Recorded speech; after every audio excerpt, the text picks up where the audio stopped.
Now your truck's going to have 3 O2 sensors. There's going to be one located on the driver's side, one approximately in the same area on the passenger side, and then further back past the catalytic converter is where you're going to have your downstream O2 sensor.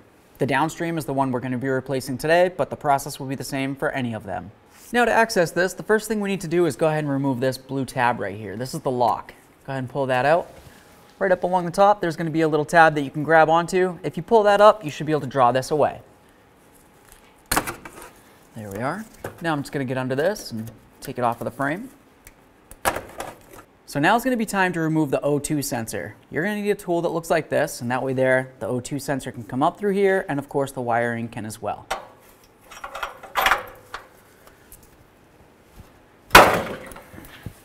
There we are. That broke free. I'm just going to turn that the rest of the way out of here. There it is, friends. Now that the O2 sensor's out, let's pay attention to the threaded area. You want to make sure that that's still in good condition. If it looks as though it needs to be rethreaded, take care of it now. Now it's going to be time to prep our O2 sensor. Let's go ahead and use a little bit of this copper never seize that came with the kit and just put it right on the threaded area. You don't need to add too much, just a little bit along one side of the threads and then it'll work its way along. Just make sure that you don't get any along this area there. Now it's time to get our O2 sensor back in here.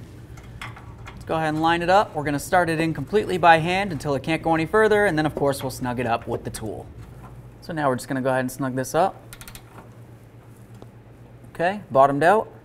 A little bit more. Perfect. Now let's go ahead and plug in our O2 sensor.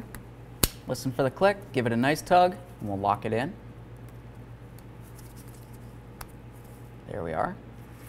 Now we're going to put our push clip down into the hole on the frame. I'm just going to feel along the top, and I can feel the hole right here. So I'm just going to line up the piton with the hole and put it down and in.